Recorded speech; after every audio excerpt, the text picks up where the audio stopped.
नमस्कार, अमर छत्तीसगढ़ देख रहे हैं आप। मैं हूं आपके साथ प्रशांत कटारे और बुलेटिन की शुरुआत दिल्ली से आई बड़ी खबर के साथ। सीएम भूपेश बघेल के राजनीतिक सलाहकार विनोद वर्मा से पूछताछ हो रही है। सीएम बघेल की ओएसडी मनीष बंछोर, आशीष वर्मा को भी बुलाया गया है।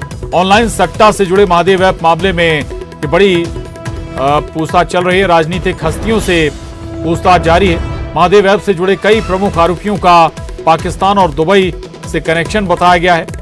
सतीश चंद्राकर, गौरव चंद्राकर, चंद्रभूषण वर्मा के यहां ईडी की छापेमारी हुई। सराफा व्यापारी अनिल दमानी, सुनील दमानी के यहां भी ईडी ने छापेमारी की है। सीएम दफ्तर के वरिष्ठ अधिकारी मनीष बंछोर के घर पर ईडी की छापेमारी हुई थी। वहीं आशीष वर्मा और कारोबारी विजय भाटिया के घर भी ईडी की टीम पहुंची थी। पिछले सप्ताह सर्च ऑपरेशन के दौरान तमाम सबूतों को इकट्ठा किया गया था। उसी सबूतों के आधार पर आज की पूछताछ जारी है। ईडी लगातार महादेव सट्टा ऐप मामले में जांच कर रही है, पूछताछ भी कर रही है। और अभी जो बड़ी खबर है दिल्ली से, सीएम के राजनीतिक सलाहकार विनोद वर्मा से पूछताछ का दौर जारी है। सीएम बघेल के ओएसडी मनीष बंछोर, आशीष वर्मा को भी तलब किया गया, बुलाया गया है। दरअसल ऑनलाइन सट्टा से जुड़े महादेव ऐप मामले में ये बड़ा एक्शन।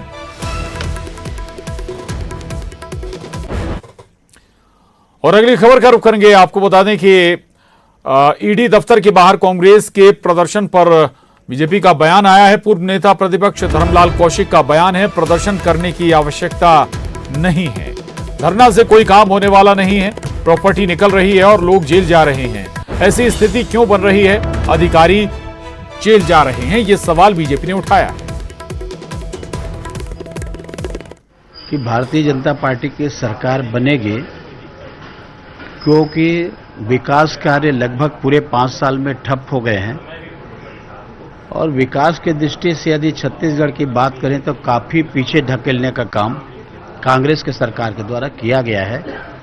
और अब 5 साल में जनता भी समझ गई कि जो निर्णय लिए थे ये सरकार उनकी अपेक्षा में खरी नहीं उतरी है। ये ईडी दफ्तर के बाहर कांग्रेस प्रदर्शन करने, देखो, प्रदर्शन करने की आवश्यकता नहीं है। ये तो लगातार ये लोग करते रहते हैं कि जहां उनको सूचना मिलेगी, जहां उनको सर्च होगा और जो भी सूत्र उनके होंगे तो ईडी अपना काम करेगी।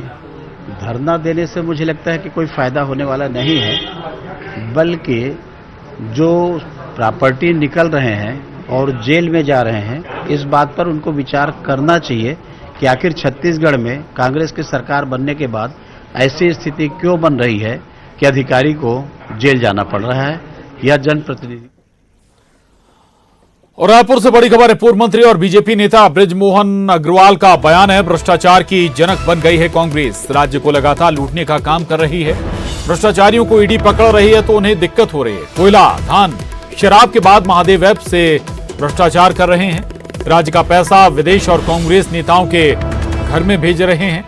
भूपेश के भ्रष्टाचार में कांग्रेस के केंद्रीय नेतृत्व का भी साथ है। तो ये आरोप बृजमोहन अग्रवाल, पूरे छत्तीसगढ़ को लूटने के काम में लगे हैं। जब दिल्ली में सरकार थी तो पूरे देश को लूटने के काम में लगे थे। अब जब भ्रष्टाचारियों को पकड़ धकड़ हो रही है, भ्रष्टाचार बेनकाब हो रहे हैं, अब तो हर चीज में, हम तो सोचते थे कि खाली शराब में होगा, हम सोचते थे कि कोयले में होगा, हम सोचते थे कि धान में होगा, अब तो नया महादेव ऐप आ गया, डीएमएफ आ गया, रेत आ गई। तो कांग्रेस पार्टी भ्रष्टाचार के आकंठ में डूबी हुई है और छत्तीसगढ़ के पैसों को साइफन कर कर विदेशों में भेजा जा रहा है, कांग्रेस के नेताओं के घरों में भेजा जा रहा है। क्योंकि अब कांग्रेस पार्टी बेनकाब हो गई है, इसलिए भूपेश बघेल जी को दिल्ली में जाकर कांग्रेस कार्यालय में प्रेस कॉन्फ्रेंस करनी पड़ी। क्या भूपेश बघेल जी के भ्रष्टाचारों का समर्थन या उनके साथ में कांग्रेस का केंद्रीय नेतृत्व भी है, इस बात का जवाब केंद्रीय नेतृत्व को देना चाहिए। और महादेव सट्टा ऐप पर मुख्यमंत्री भूपेश बघेल का बयान आया है। उन्होंने कहा कि छत्तीसगढ़ में ऑनलाइन सट्टा ऐप का कोई ऑफिस नहीं है और इस मामले में लगातार कार्रवाई भी हो रही है। पुलिस ने अब तक 72 मामले दर्ज किए हैं। 400 से अधिक लोग इस मामले में गिरफ्तार हो चुके हैं। उन्होंने कहा कि छत्तीसगढ़ में कानून का राज है और कोई भी आरोपी बच नहीं सकता है। अभी ऑनलाइन सट्टा के बारे में चर्चा चल रही है, तो सबसे पहली बात तो ये है कि छत्तीसगढ़ में उसको कोई ऑफिस नहीं है। जो खिलाने वाले हैं वो जरूर यहाँ के हैं और 30 मार्च 2022 को पहला FIR दुर्ग में किया गया, फिर रायपुर, बिलासपुर, सभी जगह और करीब 72 प्रकरण दर्ज हुए छत्तीसगढ़ की पुलिस के द्वारा और उसमें 449 आरोपी गिरफ्तार किए जा चुके हैं और गिरफ्तार किए गए हैं उसमें वो दिल्ली में, बॉम्बे में, गोवा में, अनेक अलग अलग प्रांतों में उसकी गिरफ्तारियां हुई है। और विधानसभा चुनाव को लेकर बीजेपी प्रदेश चुनाव कार्य समिति की बैठक रायपुर में हो रही है। बैठक में पूर्व CM रमन सिंह, प्रदेश अध्यक्ष अरुण साव, राज्यसभा सांसद सरोज पांडे, पूर्व मंत्री बृजमोहन अग्रवाल समेत कार्य समिति के सभी सदस्य शामिल हुए। बैठक में चुनाव की तैयारियों की समीक्षा हो रही है। इसके साथ ही बीजेपी प्रत्याशियों की दूसरी लिस्ट पर भी मंथन हो रहा है। वहीं बीजेपी से टिकट मांगने के लिए बड़ी संख्या में लोग बीजेपी दफ्तर पहुंचे हैं।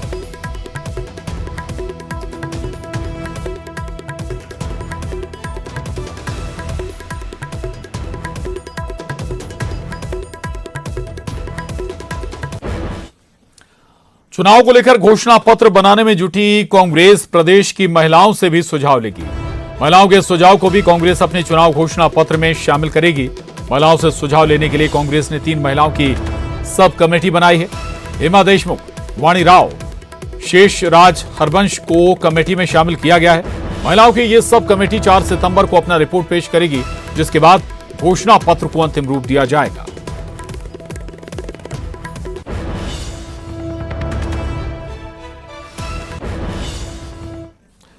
और सरगुजा कांग्रेस में अंतरकलह फिर खुलकर सामने आई है। इस बार कांग्रेस विधायक बृहस्पत सिंह पर डिप्टी CM TS सिंहदेव ने निशाना साधा है। उन्होंने कहा कि आरोप लगाने वालों से कोई समझौता नहीं किया जाएगा। उन्होंने कहा कि मुझ पर जान से मारने का आरोप लगाया गया।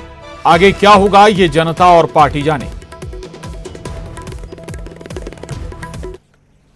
मेरे खिलाफ कई लोगों ने बहुत कुछ किया, मैंने कभी उसको राजनीति के क्षेत्र में बीच में आने नहीं दिया। लेकिन आज एक घटना ऐसी घटी है छत्तीसगढ़ में जिसमें एक सीमा पार करके किसी ने मेरे ऊपर आरोप लगाया, जान के खतरे का आरोप लगाया। वहां पर समझौता नहीं हो सकता।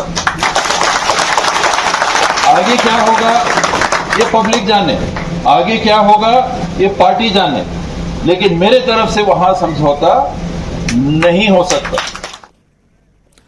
और अंबिकापुर से बड़ी खबर है। धर्मांतरण पर रमन सिंह के बयान पर तंज कसा गया। खाद्य मंत्री अमरजीत सिंह भगत ने धर्मांतरण पर रमन सिंह पर तंज कसते हुए राजनीति का आरोप लगाया है। अमरजीत भगत कहते हैं झूठ बोलना बंद करें रमन सिंह। तो बड़ी खबर है, रमन सिंह के धर्मांतरण के आरोप पर अमरजीत भगत का पलटवार। माननीय डॉक्टर रमन सिंह जी 15 साल तक मुख्यमंत्री रहे हैं और ऐसे सेंसिटिव मामले में इस प्रकार से बयान देना राजनीति से ज़्यादा कुछ नहीं है। और भारतीय संविधान में जिस चीज़ का भी प्रावधान है उसके लिए नियम कानून बने हैं। अगर नियम के विपरीत कोई जोर जबरदस्ती करता है तो उनके लिए धर्मांतरण निरोधक कानून बना है, वो काम करेगा। अगली खबर का रुख करेंगे और कांकेर में अंतागढ़ से बीजेपी के पूर्व विधायक भोजराम नाग के खिलाफ पखांजूर में नक्सलियों ने पर्चा फेंका है। धर्मांतरण के खिलाफ लगातार मुहिम चला रहे बीजेपी के पूर्व विधायक भोजराम नाग नक्सलियों के निशाने पर हैं। पखांजूर के कापसी बाजार के दुर्गा मंदिर प्रांगण में पर्चा फेंका गया है। नक्सलियों के पर्चा फेंके जाने से इलाके में दहशत का माहौल है।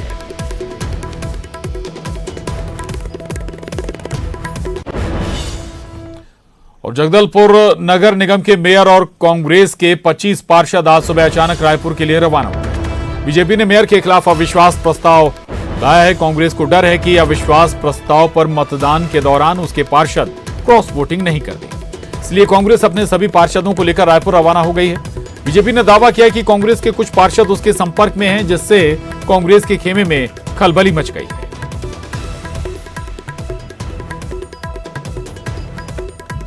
और न्यूज 18 संवाददाता जगदलपुर से श्रीनिवास हमारे साथ जुड़े हैं। श्रीनिवास, क्या गणित है या क्या आंकड़ा है जिसके चलते ये डर, ये खौफ कांग्रेस में है?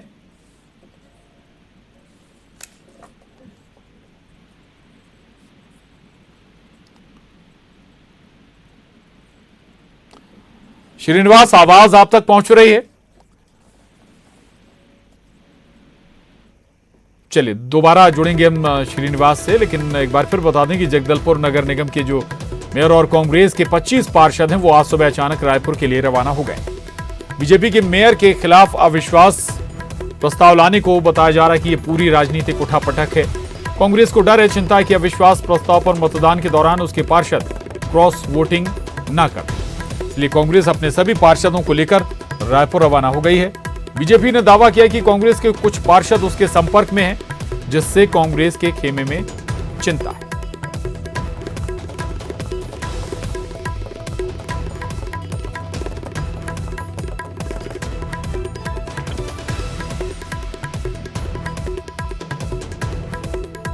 श्रीनिवास हमारे साथ जुड़ गए हैं और जानकारी के साथ। श्रीनिवास, क्या बताया जा रहा है, जो दावा बीजेपी कर रही वाकई उसमें कुछ दम है, और क्या रणनीति अब कांग्रेस की? देखिए, भाजपा द्वारा लगातार महापौर के खिलाफ अविश्वास प्रस्ताव को लेकर लगातार सदन में हल्ला करते आया है। महापौर के ऊपर भ्रष्टाचार का आरोप लगाते आया है। इसी को लेकर भाजपा पार्षद दल ने जिला कलेक्टर को 5 बिंदुओं पर जांच करने की मांग की गई थी, साथ ही अविश्वास प्रस्ताव लाया गया, जिसके बाद जिला कलेक्टर ने 29 अगस्त को अविश्वास प्रस्ताव के लिए एक विशेष सम्मेलन बुलाया, जिसमें दोनों दलों के कांग्रेस के नेता या भाजपा के पार्षद सभी को बुलाया गया था। इसके चलते आज ये सब खबर आई कि आज सुबह महापौर सहित पूरे 25 पार्षद राजधानी रवाना हो गए। राजधानी रवाना क्यों हुए अभी तक जानकारी नहीं है, लेकिन भाजपा ने दावा किया है कि कांग्रेस के कई पार्षद भाजपा के संपर्क में, और जब कल अविश्वास प्रस्ताव के लिए वोटिंग होगा तो स्वाभाविक है कांग्रेस के कुछ पार्षद भाजपा को सपोर्ट करेगी, समर्थन करेगी, जिससे अविश्वास प्रस्ताव पास हो जाएगा। जिसके चलते ही कांग्रेस के पार्षद महापौर सहित पार्षद राजधानी के लिए रवाना हो गए। जी चलिए, शुक्रिया श्रीनिवास पूरी जानकारी के लिए। आगे बढ़ेंगे, रायपुर से बड़ी खबर है। रायपुर आएंगे कांग्रेस के पूर्व अध्यक्ष राहुल गांधी। 2 सितंबर को मेला ग्राउंड में राहुल गांधी की सभा होने जा रही है। राहुल गांधी पार्टी कार्यकर्ताओं से मुलाकात करेंगे, युवाओं से संवाद भी करेंगे। राहुल गांधी युवाओं से विधानसभा चुनाव को लेकर चर्चा भी कर सकते हैं। तो ये बड़ी खबर है रायपुर से। रायपुर आने वाले हैं कांग्रेस के पूर्व अध्यक्ष और सांसद राहुल गांधी। आपको बता दें 2 सितंबर को मेला ग्राउंड में राहुल गांधी की सभा भी होने जा रही है। कार्यकर्ताओं से भी मुलाकात करेंगे राहुल गांधी। एक और बड़ी खबर रायपुर से। राजधानी में फायरमैन की दहशत है। फायरमैन दोपहिया गाड़ियों को लगातार आग के हवाले कर रहा है। 10 दिन में 12 से ज्यादा गाड़ियों को उसने आग लगाई है। सड्डू के खेमका BSUP कॉलोनी में बाइक में आग लगा दी। सेक्टर 3 BSUP कॉलोनी में 10 गाड़ियों में आग लगा चुका है जो आरोपी है। विधानसभा थाना इलाके का मामला है। और न्यूज 18 संवाददाता युगल तिवारी हमारे साथ जुड़ गए हैं और जानकारी के साथ। युगल, क्या वजह है 2 पहिया वाहनों को निशाना बनाया जा रहा है, बाइकों को आग लगाई जा रही? कोई सिरफिरा है या कुछ और? कोई अभी तक कोई क्लू मिला क्या है इस आरोपी के बारे में? देखिए प्रशांत, जिस तरह से वो हरकतें कर रहा है उससे तो यही प्रतीत हो रहा है, यही लग रहा है कि वो सरफिरा जरूर होगा। और इस तरह से 2 अलग अलग जगहों पे अगर हम बात करें 10 दिनों के भीतर तो 1 दर्जन से अधिक बाइक को आग के हवाले किया है। ये किसी एक व्यक्ति की करतूत है, एक शरारती तत्व की करतूत है या फिर किसी और की, ये फिलहाल पुलिस के जांच का विषय है। अभी तक पता नहीं चल पाया है। लेकिन आज जिस तरह से रात को मंगी एक गाड़ी है, बाइक है, उसे आग के हवाले किया गया था। इससे पहले भी 10 गाड़ियों को आग के हवाले किया गया है। तो देखना ही होगा कि पुलिस के जांच में किस तरह के जो तथ्य हैं वो सामने आते हैं। लेकिन एक बात तो तय है, अधिकांश लोग अपनी गाड़ियों को बाहर खड़े करते हैं, चाहे कार हो या दोपहिया वाहन हो या 4 व्हीलर हो। तो लोगों के मन में एक तरह से दहशत जरूर आ गया है कि आखिर ये शरारती तत्व, ये फायरमैन है कौन जो इस तरह से करतूत कर रहा है। फिलहाल पुलिस है, सीसीटीवी फुटेज की पड़ताल कर रही है। लोग इसलिए दहशत में हैं कि उनकी मंगी गाड़ी, उनकी जो शौक बाइक है वो बाहर रहती है। तो लोगों के मन में एक तरह का जो संशय है, भय है, वो साफ तौर पर दिख रहा है। जी बिल्कुल। चलिए, शुक्रिया आपका जानकारी के लिए युगल। आगे बढ़ेंगे। दुर्ग से बड़ी खबर, एटीएम चोरी मामले में बड़ा खुलासा हुआ है। भिलाई दुर्ग के 2 नहीं बल्कि 3 एटीएम में चोरी हुई थी। तीसरा एटीएम दुर्ग के बोरसी एसबीआई का एटीएम निकला है। एटीएम मशीन काटकर तीनों स्थानों पर लाखों की चोरी को अंजाम दिया गया था।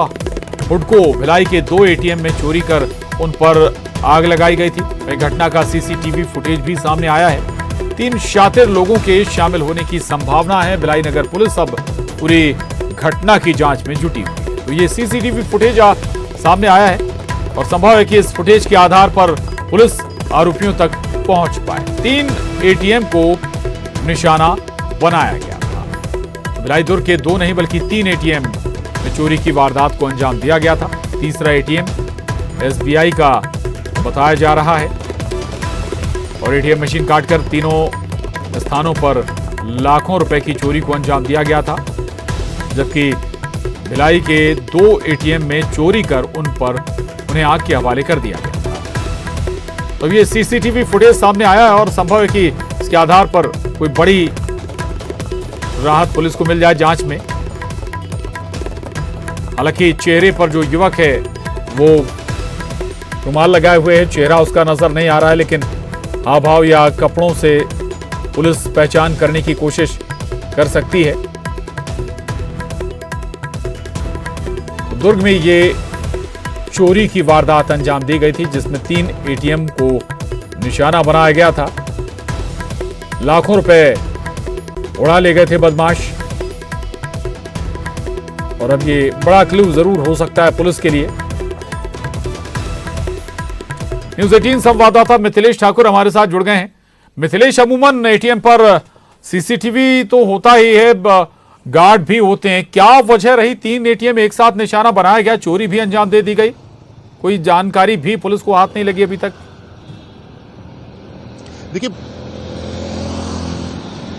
बिल्कुल ये सबसे बड़ी चीज़ है क्योंकि शहर के बीचों बीच में ये तीनों एटीएम स्थित है जहां पर बड़े ही आसानी से जो चोर वहां पे पहुंचते हैं और पूरी योजनाबद्ध तरीके से वहां पे पहुंचकर घटना को अंजाम देते हैं। तो पुलिस की कार्यशैली में कई सवाल भी खड़े होते हैं क्योंकि शहर के बीचों बीच ही तीनों, और सबसे बड़ी बात जो 2 एटीएम की बात की जा रही है वो एक ही क्षेत्र के हैं, करीब 200 मीटर की दूरी पर दूसरा एटीएम है, तो वो भी मेन रोड के ऊपर में। तो ये सवाल खड़ा होता है कि मेन रोड के ऊपर में जब एटीएम है और वहां पर इत्मीनान से जो चोर पहुंचते हैं और वहां पर घटना को अंजाम देते हैं, तो कहीं ना कहीं चिंता का विषय जरूर है। क्या चोर पहुंचे थे, सिर्फ 2 एटीएम नहीं बल्कि 3 एटीएम को निशाना बनाया था। एक अगला जो जिसका पता नहीं चल पाया था बाद में पता चला, वो है दुर्ग का बोरसी का क्षेत्र है, वहां पर भी एसबीआई के एटीएम को उन्होंने निशाना बनाया था। तरीका दोनों ही सेम था, 2 एटीएम में उन्होंने चोरी की वारदात को अंजाम दिया और वहां पर आग लगा दी थी। इसी तरह से जो मशीन को काटकर वहां बोरसी में भी चले आशा की जानी चाहिए कि जो आरोपी हैं वो सलाखों के पीछे होंगे। शुक्रिया मिथिलेश जानकारी के लिए। और अब रुक करेंगे सिटी टॉप 20 का।